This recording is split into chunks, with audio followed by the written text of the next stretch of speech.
Você foi traído, traída. Não consegue confiar em ninguém. Todo mundo parece suspeito. E por isso a sua vida sentimental ficou estacionada. Você até quer viver uma nova relação, mas não se sente seguro. A pessoa foi embora, sem dar explicação. E todos os dias você fica tentando responder as mesmas perguntas que surgem em sua mente. Por que ela foi embora? O que foi que eu fiz? Será que eu fiz algo errado? Ou então você ama demais alguém, está com a pessoa ou o relacionamento se desfez, mas ela continua na sua mente e no seu coração. E você se pergunta todos os dias: Senhor, há um propósito nisso? Por que a pessoa foi embora e eu não consigo esquecê-la? Eu falo sobre vida sentimental e todas as vezes que eu falo, que eu abordo este tema, eu recebo dezenas de mensagens de pessoas pedindo orientação. Às vezes, eu respondo a todas, tá, gente? Mas às vezes é difícil responder de uma forma onde eu consiga ajudar vocês, porque a comunicação nas mensagens é, é muito picotada. Às vezes a pessoa me conta a história toda em 2 linhas e eu preciso de detalhes, né?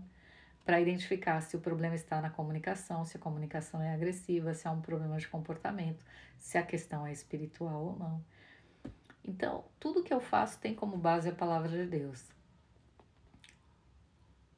E aí, avaliando tudo isso, a forma que eu encontrei para ajudar vocês é: eu abro a agenda e quem quiser conversar comigo sobre esses assuntos, de forma profissional, tá, gente? Dando orientação sobre questões que envolvem comunicação, comunicação agressiva. Fátima, mas eu nunca falei algo que ofendesse. Não, a comunicação pode ser agressiva sem que você diga uma palavra. Então, basta... Meu contato está no perfil, tá? Basta agendar um horário onde você vai conversar comigo, vai contar a sua história e aí eu vou te ajudar nesse processo. Uma outra questão em relação à comunicação e ao espiritual, tá, gente? Não é psicológico. Se a questão é psicológica, aí eu já não consigo atender porque eu não trabalho na área de psicologia. Agora, se você quer, eu tenho 2 cursos também. Um é para reconquista, reconstruir, e o outro para aqueles que foram enganados, traídos e se sentem inseguros para recomeçar. Então, identificando quais são os hábitos, o comportamento que faz com que você se comunique de uma maneira que impede que você tenha êxito na vida sentimental. Então, se você quer só o curso, eu envio o curso e te acompanho, tiro suas dúvidas pelo WhatsApp. Se você quer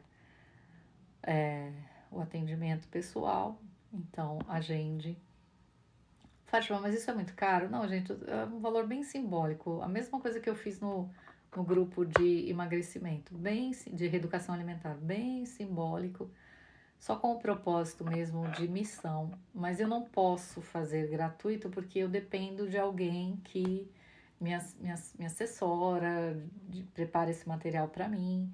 Então eu não consigo fazer gratuito, tá? Mas é um preço que todo mundo pode pagar. É menos que um lanche no fast food, tá? Só para vocês terem uma ideia.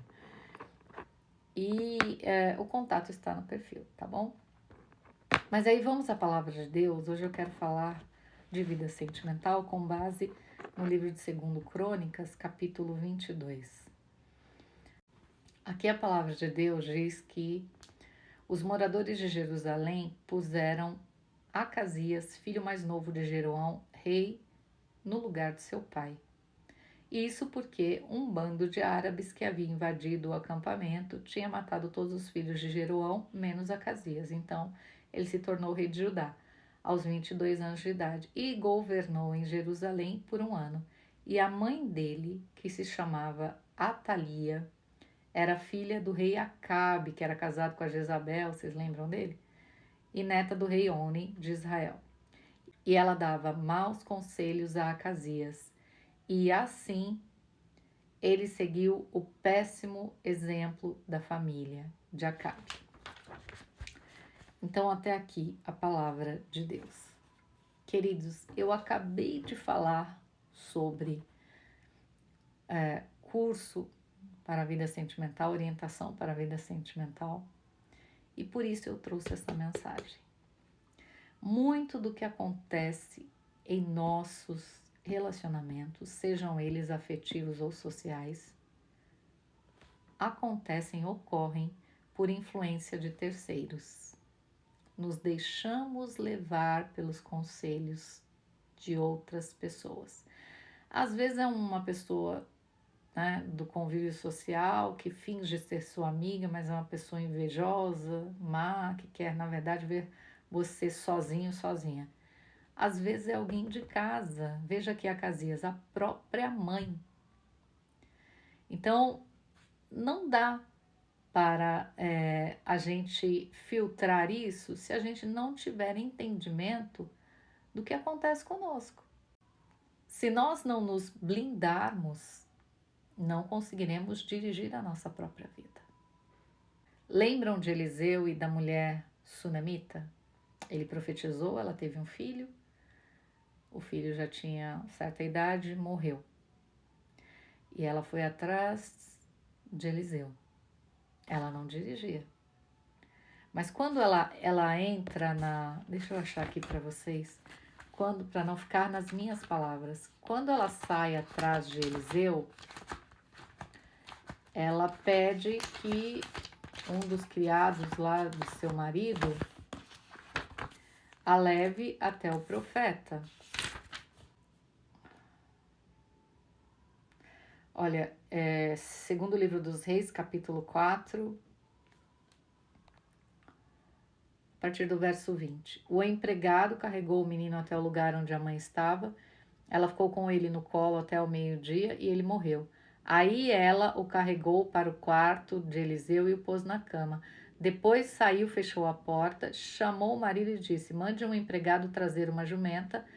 Eu preciso falar com o profeta Eliseu. Volto o mais depressa que puder. O marido falou: por que você vai falar com ele hoje? Hoje não é sábado, nem dia de festa de lua nova. Ela disse: não faz mal. Aí ela mandou que pusessem os arreios na jumenta e ordenou ao empregado: faça o animal andar o mais depressa que puder e só pare quando eu mandar.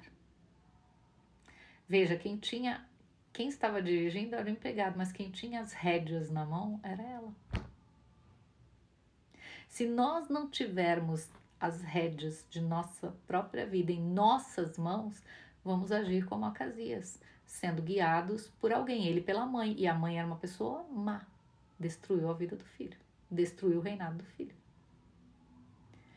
Então entenda, você precisa ter discernimento, sabedoria. Senão, nem a vida sentimental e nenhuma área da sua vida será plena, infelizmente. Aprenda com a palavra, que ela lhe abra o entendimento. Aprenda com Cristo.